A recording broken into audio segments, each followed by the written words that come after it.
Olá, boa tarde. Boa tarde. O Jornal da Cultura, primeira edição dessa quinta-feira, começa agora. Ex-prefeito e ex-governador de São Paulo, deputado federal Paulo Maluf, deve ser transferido hoje ao pavilhão de idosos do presídio da Papuda, em Brasília.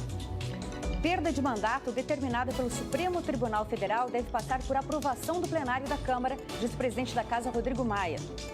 Câncer de pele representa 30% dos tumores malignos registrados no Brasil. Profissionais que lidam com a pele e cabelos são aliados importantes na identificação de manchas que permitam o diagnóstico precoce.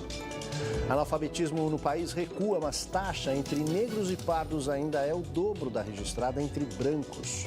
Na última reportagem da série sobre os impactos da cidade na saúde, as soluções possíveis em políticas públicas e mudanças de hábito. A gente conversa aqui no estúdio com o autor da pesquisa, o diretor do Instituto de Estudos Avançados da USP, Paulo Saldiva. Prévia da inflação acumulada para 2017 aponta menor índice desde 1998. No esporte, reviravolta no caso de doping de Paulo Guerreiro. A FIFA reduziu a pena do centroavante da seleção peruana e ele vai poder jogar sim a Copa do Mundo da Rússia no ano que vem.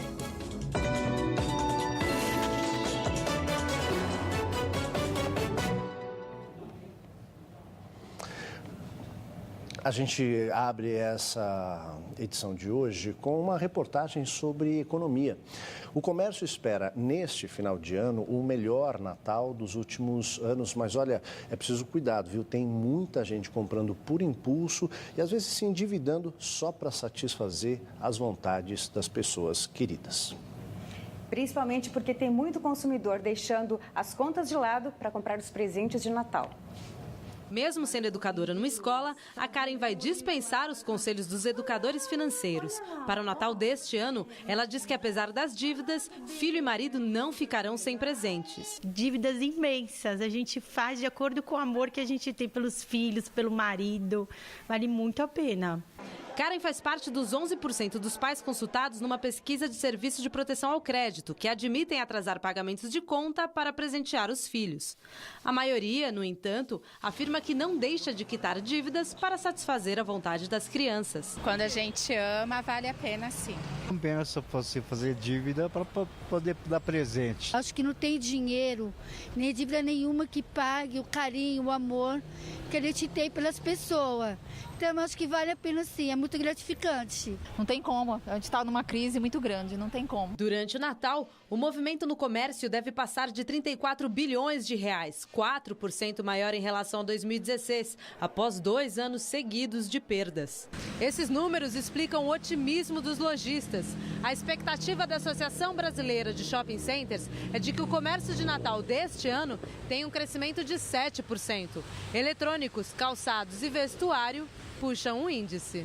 Para o educador financeiro do Serviço de Proteção ao Crédito, a crise está ensinando o brasileiro a se preocupar com o futuro. É muito importante que as pessoas dirijam o 13º, uma renda eventual que estejam tendo nesse final de ano para quitar as suas dívidas. Aí, eventualmente, deixar o presente para o ano que vem. A prévia da inflação oficial fechou 2017 em 2,94%, a mais baixa desde 1998. Em dezembro, o IPCA 15 ficou em 0,35%, um pouco acima da prévia de novembro, que foi de 0,32%. Com o resultado, o índice fechou o ano abaixo do piso da meta perseguida pelo governo, que é de 3%. As famílias brasileiras continuam gastando menos com alimentação e bebidas e, em dezembro, artigos como TVs, informática e eletrodomésticos também influenciaram na queda dos preços. O analfabetismo apresentou uma pequena diminuição no país. Os dados foram divulgados hoje pelo IBGE com base na PNAD, a Pesquisa Nacional por Amostra de Domicílio. A taxa de analfabetismo caiu de 8% em 2015 para 7,2% no ano passado. Hoje existem cerca de 11 milhões e 800 mil brasileiros que não sabem ler e escrever. A pesquisa também revelou que o número de analfabetos pretos e pardos é o dobro dos brancos. Os resultados mostram que o Brasil ainda está longe de cumprir uma das metas do Plano Nacional de Educação, que estipulava uma taxa de analfabetismo de 6,5% em 2015. Ex-governador do Rio de Janeiro, Antony Garotinho, e o ex-ministro e presidente do PP, Partido Progressista, Antônio Carlos Rodrigues, devem deixar a cadeia hoje. Presos desde o mês passado por uma operação da Polícia Federal, eles foram beneficiados por uma decisão do presidente do Tribunal Superior Eleitoral, ministro Gilmar Mendes. Os dois políticos que pertencem ao mesmo partido foram presos por ordem da Justiça Eleitoral do município de Campos dos Goitacazes, no norte fluminense.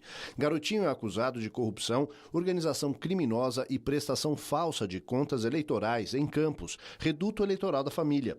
Já o ex-ministro Antônio Carlos Rodrigues é acusado de repassar 3 milhões de reais recebidos da JBS em Caixa 2 para a campanha de Garotinho ao governo do Rio em 2014.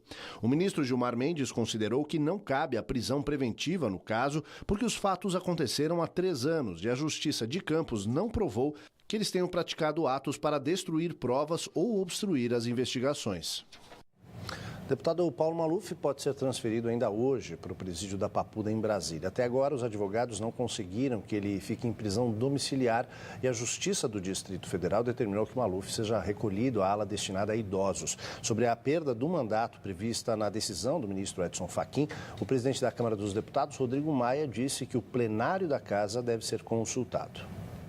Paulo Maluf ficará na chamada ala dos vulneráveis, destinada a idosos, políticos e presos sob algum tipo de ameaça. A defesa ainda tenta conseguir que Maluf fique em prisão domiciliar.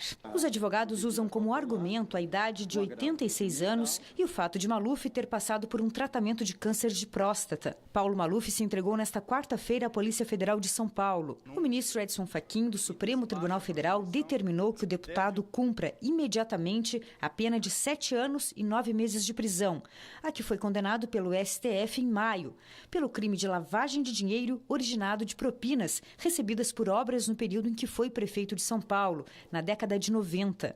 Até a transferência para a Papuda, Paulo Maluf deve permanecer na sede da Polícia Federal em São Paulo. O presidente Michel Temer almoça daqui a pouco no Palácio do Itamaraty com os líderes do Mercosul. Durante a cúpula de chefes de Estado, que começou às 11 horas da manhã, Temer passa a presidência do bloco para Horácio Cartes, mandatário do Paraguai. Um dos objetivos do encontro é reduzir barreiras econômicas no bloco e consolidar parcerias com os países da Aliança do Pacífico, Chile, Peru, Colômbia e México. Ainda o cabeleireiro pode ser muito mais do que um momento para cuidar da beleza.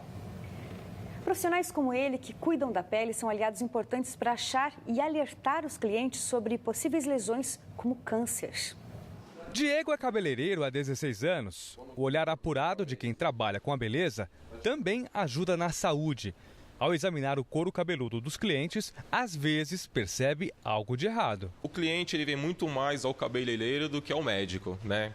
Então, por conta da gente estar com aquele relacionamento ali mensal ou a cada 15 dias, a gente acaba observando e se uma pinta, uma mancha acaba tendo uma alteração de tamanho ou de textura, nós somos, não é nem obrigado, é natural você orientar o cliente a procurar um médico. Quando a pessoa suspeita de alguma manchinha no corpo, o correto, claro, é procurar um médico. Mas existem outros profissionais que não são da área da saúde que podem ajudar a detectar o problema, principalmente em lugares onde é difícil de se ver. A prática já é comum nos Estados Unidos. A Sociedade Americana para a Cirurgia Dermatológica é uma das instituições que tem vídeos para ensinar os cabeleireiros a identificar o câncer de pele, que representa 30% dos tumores malignos registrados no Brasil. O tipo mais letal é o melanoma. O melanoma, ele é o tipo de câncer de pele mais agressivo, mas ainda bem ele não é o mais frequente. O melanoma, se o diagnóstico dele acontece precocemente, ele tem mais de 90% de chance de cura. O carcinoma, ele tem um crescimento mais lento. Ele é um tipo de câncer de pele que às vezes a pessoa fica alguns anos até fazer o diagnóstico. E o comportamento dele é menos agressivo. No geral, ele é perfeitamente curável com uma cirurgia. Manchas nas unhas, feridas na pele, também são sinais de alerta. A prevenção é o melhor remédio. O uso de filtro solar e não apostar todas as nossas fichas no filtro solar. Então é importante que a gente também recorra a chapéu, é muito importante principalmente para quem tem pouco cabelo, para quem tem cabelo branco, O couro cabeludo é um local onde a gente vê bastante câncer de pele. Na última reportagem da série sobre os efeitos da vida nas cidades em nossa saúde, o tema é o aprendizado comunitário. O que podemos fazer juntos para tornar o ambiente urbano mais acolhedor e agradável ao corpo e à mente?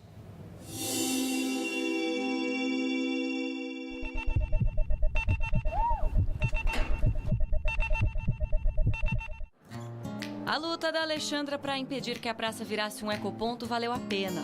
Hoje a criançada pode brincar à vontade e em segurança. Essa conquista foi só o início da união dos moradores do bairro. Hoje a gente tem uma comunidade que sabe que pode contar com pessoas aqui no bairro que se interessam, que integram com a conversa de cidade. A promoção de saúde aqui é um dos focos fundamentais. Ser um instrumento de transformação do espaço onde vivemos é fundamental. Quem mais habilitado para entender as melhorias que a cidade necessita que seus próprios habitantes? Um cidadão participativo torna o cotidiano muito mais agradável, mas sem cobrar os governantes, problemas mais graves ficam sem solução. O direito à cidade são as pessoas urbanas terem acesso às qualidades e aos benefícios da vida urbana. No bairro, você tem sempre também ali um representante do bairro, né? Em cidades maiores, tem até as prefeituras regionais. Para este urbanista, as cidades precisam ser mais democráticas. E isso passa por uma melhor distribuição de renda e também pela integração entre classes sociais diferentes. A mobilidade é um problema urgente. A oferta insuficiente de transporte público e com pouca qualidade implica perda de tempo e de saúde. A implantação de mais áreas verdes não precisa se restringir a grandes projetos como parques. Colocar árvores em praças e calçadas já ajudaria bastante. Viver perto de lugares arborizados diminui, por exemplo, o risco de doenças cardíacas em cerca de 30%. Essa população, uma vez se sentindo melhor, se deslocando menos, né, tendo suas áreas de encontro, de lazer, tenha menos prejuízo em relação aos eventuais problemas das grandes áreas urbanas, né, inclusive para a sua saúde, né, física e mental. As cidades são como organismos vivos, pulsantes. E para que todos os órgãos funcionem em harmonia, cada célula precisa fazer a sua parte. Sai de casa, procura, olha no bairro, vê o que você gosta e procura conversar com o vizinho. O que você acha que... Trocar sonhos, trocar ideias. Eu acho que essa esquina podia ser mais segura. Então vamos trabalhar para essa esquina ser mais segura, para essa praça ser mais ocupada, para a calçada tá mais plana, mobilidade, né? A questão de você olhar nos interesses que você tem, o que te tiraria do sofá. Então eu acho que é isso, a gente consegue.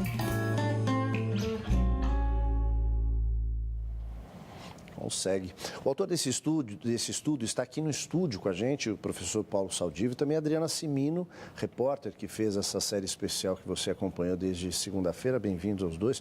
Professor Paulo Saldiva, a gente ao longo da semana trouxe para o telespectador esses conceitos de como a vida na cidade aumenta a chance de desenvolver obesidade, doenças mentais, câncer. Nessa última reportagem a gente apresentou caminhos, possíveis soluções. Individualmente, dá para fazer alguma coisa, mudança de hábitos para reduzir esse impacto? Dá. A cidade pode se tornar amiga. Na verdade, aliás, a cidade também é um ponto de encantamento. É onde as pessoas vão procurar encontrar as pessoas, outras. Veja, o que a gente conhece como civilização, ela foi criada em cidades. Se fazia templos antes de saber cálculo, só pela troca de experiências, né? E então é isso que fascina. Mas quando você põe muita gente junta, o pensamento dominante era: eu vou fazer contagiosidade entre pessoas, que eram as pestes, as doenças antigas. Mas a forma como a gente organizou as cidades hoje, que não é uma coisa que depende de um micro-organismo, depende da nossa própria espécie, fez com que viessem novas cargas para cima da gente. E como a gente criou, nós temos uma condição de resolver. Por exemplo, quando a leitura daquela moça que foi falar que bastava você cuidar melhor de uma praça, fazer alguma coisa, ela mostra que existem várias associações já em São Paulo, tem o movimento Boa Praça, tem o movimento que cuida de calçadas, que procura fazer entendimento. Eu lembro de uma amiga minha, que é chefe de um posto de saúde na periferia, que vivia cheio de gente e estava lotado. Aí ela foi ver, era o pessoal mais antigo que ia lá para se encontrar. Quando ela colocou uma mesa e um dominó e um baralho, conseguiu desafogar a unidade básica de saúde, porque não tinha esse ponto de encontro. Mas eu só queria mostrar que saiu um estudo agora muito legal, feito em Boston, pela Harvard, que acompanhou uma população por 100 anos, estudo de vida. Quer dizer, começou no início do século passado e foi ver até morrer o último. O maior preditor de qualidade de vida, de saúde mental e de saúde física foi a manutenção de relações afetivas e sociais. Então, a gente tem que, se a gente conseguir criar espaços de encontro, recuperar os espaços públicos e permitir que esse ganho de expectativa de vida que a medicina trouxe pudesse se acompanhar também de um ganho de recuperar sonhos, porque a cidade dilui as nossas amizades. Sim, claro. Quantos amigos da escola a gente tem, gente? Quantos amigos da faculdade? Mesmo no emprego, cada um vai para um canto. A cidade é isso, é um desaparecer. Mas ela também tem que ser um lugar de se encontrar. Verdade. Tem pergunta? Tenho sim. Professor, bom dia, professor. Eu queria saber como lidar com o estresse do dia a dia, principalmente nas grandes cidades, que a vida é muito corrida, para tentar manter o equilíbrio emocional. Pois é. Sabe que a gente não é nenhuma... A gente perdeu o direito de adoecer, Ana. Se você ligar para o teu chefe hoje dizendo que você está com uma gripe e que você não vai trabalhar, o pessoal já vai achar que você não está legal. Então, a tua articulação dói, a coisa assim, fica deitado. Você fica sonolenta, descanse para se recuperar. E isso acontece nas espécies quando você tem uma dominância muito grande. Um lobo que adoecer, ele vira um ex-lobo rapidamente. Vem um outro lobo e toma. Então, essa alcateia que a gente montou é muito difícil, a gente tem que renegociar o trabalho. Inclusive, você tem que transformar isso não só em bem-estar, mas também em dinheiro. Quem estiver gripado e for para o teu serviço, tomando um analgésico ou um antitérmico, ele vai produzir menos e pior, ele vai transmitir essa doença para os outros. Então, se você começa a impor muito trabalho para as pessoas, você perde a depressão hoje, a ansiedade, é a segunda causa de afastamento no trabalho e está se perdendo muito dinheiro. E as empresas, então, você tem que ter duas moedas para mudar isso. Uma que seria princípios morais e valores, mas também transformar em dinheiro, porque só princípio não vai resolver. Então, a gente tem que se permitir dar um tempo para cuidar de nós mesmos, porque senão nós vamos acabar perdendo. E eu sabe quando eu vejo as conversões em UTI? Na hora que o indivíduo bateu na trave, que ele sentiu que ele poderia ter ido para o outro lado, aí que ele vai falar, agora eu vou dar um jeito na minha vida. Tem que antecipar isso. Professor, agora você falou de uma solução que depende de outras pessoas, né? Mas num trecho do livro você fala que a gente sabe o que tem que ser feito, mas que a gente não toma o rumo adequado. Trazendo para o micro agora, para cada indivíduo. Por que a gente tem esse bloqueio e como vencer essa barreira e começar a fazer o que a gente sabe que tem que ser feito? Porque é uma mudança de cultura, e mudança de cultura é mais difícil de você fazer. O caso do cigarro, por exemplo, é um hábito que você pode largar e melhorar muito a tua saúde. Mas hoje, que a gente caiu de 30% de fumantes para 12%, uma parte foi mudança de hábito. Outra coisa foi que os fumantes morreram e veio uma nova geração que ressignificou o cigarro. Nós temos que antecipar isso, nós não temos que mudar. Esse é o segredo. Esse é o segredo. O meu conselho é que cada um olhasse e fizesse eu estou fazendo estamos discutindo a previdência, né? Quanto eu vou ganhar dinheiro depois que eu me aposentar? Eu acho que não devia discutir conosco, isso é uma coisa do Congresso. Mas conosco, o que eu vou fazer depois que eu me aposentar para eu me manter como cidadão, para eu recuperar os sonhos para trás. Agora, tem coisas, evidentemente, como o transporte coletivo, que tem que ser melhorado. Mas você pode parar num ponto antes, ou dois, ou deixar até o carro e andar pelo menos alguns dias para você ganhar saúde. Isso já tem impacto, né? Professor Paulo Saldivar, obrigado pela participação aqui, diretor do Instituto de Estudos Avançados da USP. Parabéns pela pesquisa, tomara que isso ajude a turma, né, a mudar os hábitos e se reeducar, né? Sabe o que aconteceu? Vocês melhoraram o meu trabalho. Vocês passaram um Photoshop de comunicação, de sensibilidade e de qualidade. Muito obrigado pelo trabalho que vocês fizeram. Valeu, a gente aqui agradece, Ana. Uma das princesas mais famosas da Disney completa hoje 80 anos. A história ainda é popular entre crianças e adultos, mas recebe críticas dos movimentos feministas. primeiro longa-metragem de animação da história do cinema quase quebrou os estúdios Disney. Sem tecnologia, dezenas de profissionais se debruçaram nas pranchetas para transformar estes rascunhos em cinema. Here, hundreds of pretty girls. Até a tinta foi fabricada para colorir o mundo encantado da história. Characters and the backgrounds. A ousadia para fazer Branca de Neve e os Sete Anões valeu a pena e estourou a bilheteria da época. 973 milhões de dólares em valores de hoje. A história da princesa bela e órfã, invejada pela madrasta, faz sucesso até hoje entre as crianças. Mas em tempos de debates calorosos sobre questões de gênero, há quem diga que aos 80 anos a Branca de Neve caducou. Thaís é consultora de moda, ajuda as mulheres a ficarem mais bonitas e aceitarem sua própria aparência. Quando criança, adorava as histórias das princesas, mas hoje... Eu não admiro mais, não tem mais essa relação de admiração e de inspiração pela Branca de Neve. A história inteira eu tenho questões, assim, a Branca de Neve é uma princesa que a madrasta manda matar porque ela é muito bonita, então tem uma coisa de inveja e de competição entre as mulheres. Pra garantir que ela ia poder ficar na casa dos Sete Anões, ela faz uma faxina, tipo... É horrível. E depois ela ainda por cima é salva pelo príncipe. Contadora de histórias de princesas e de outras fábulas, Moa enxerga a Branca de Neve de outra maneira. Filosofia pura. A Branca de Neve, ela é uma princesa que está sendo preparada pelos reis a representar os atributos da verdade na Terra. O amor incondicional, que é a verdade, a gentileza, a inocência e a pureza. A princesa não tem idade, né? O amor incondicional, ele não tem idade. É por isso que ela tem essa repercussão após 80 anos. Mãe de um menino de 4 anos, Thaís não acha que proibir as crianças de assistir a desenhos como Branca de Neve seja a solução. Mas interpretar a história para os dias de hoje é essencial. Não dá para acordar uma mulher que você não conhece beijando ela na boca, sabe? Não dá, isso é proibido. É um pouco isso, assim, é deixar que ele veja e que ele ache aquilo legal, mas ter um olhar crítico do lado, sabe?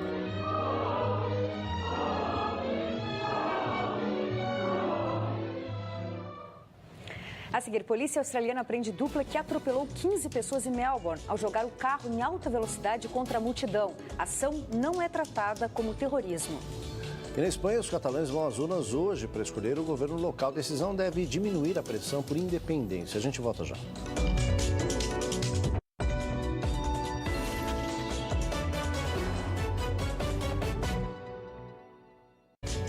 Estamos de volta com as notícias internacionais. 2 homens foram presos em Melbourne, na Austrália, após atropelar e ferir 19 pessoas. A polícia chamou a ação de ato deliberado. O atropelamento aconteceu perto de uma movimentada estação de trens. De acordo com testemunhas ouvidas pela rede ABC, o veículo avançou em alta velocidade sobre as pessoas. Várias ambulâncias e serviços de emergência foram chamados ao local e 13 das vítimas levadas a hospitais, algumas com ferimentos graves. Apesar de chamar o atropelamento de um ato deliberado, o comandante da polícia local, Russell Barrett, disse que ainda é cedo para saber o que motivou os 2 homens, já que as investigações apenas começaram. Em janeiro, um outro atropelamento em Melbourne deixou 4 mortos e 20 feridos, mas não foi encontrada relação com o ataque terrorista na época. A Catalunha escolhe hoje o novo governo local em uma eleição antecipada depois da tentativa de independência da região. Os catalães foram às urnas desde cedo. A expectativa é de que mais de 5 milhões compareçam aos locais de votação, o que seria uma presença recorde, acima dos 90%. Lá o voto não é obrigatório.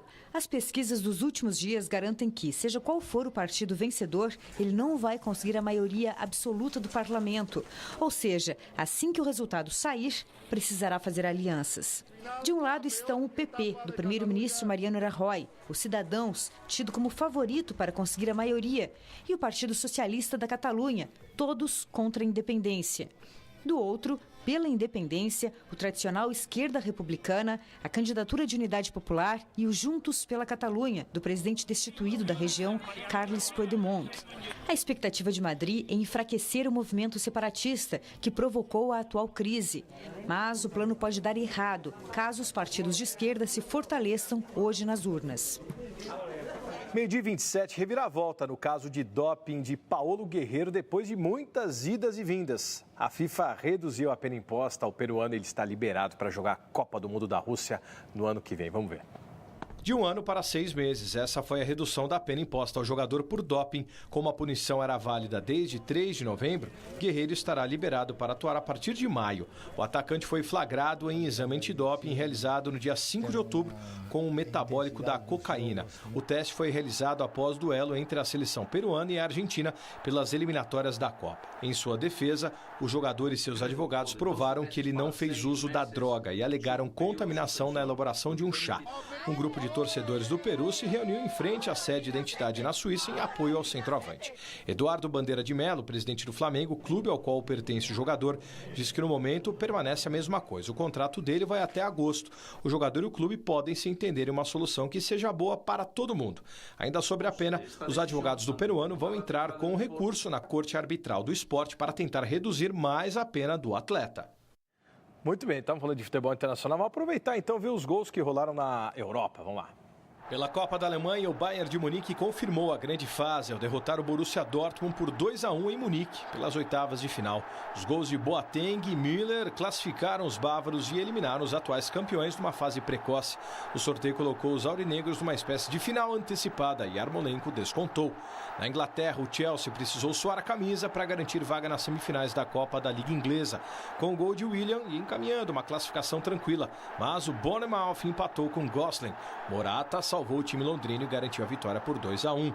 Já o Manchester United foi eliminado pelo Bristol da segunda divisão. Brian abriu o placar para a zebra. Ibrahimovic empatou de falta, mas nos acréscimos Corey Smith deu a classificação ao time de Bristol.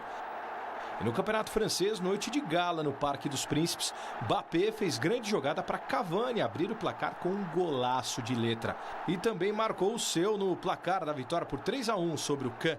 Neymar, que teve 2 chances cara a cara, deu assistência para Berchice fazer o terceiro. E Santini descontou os 44 após o pênalti cometido por Thiago Silva.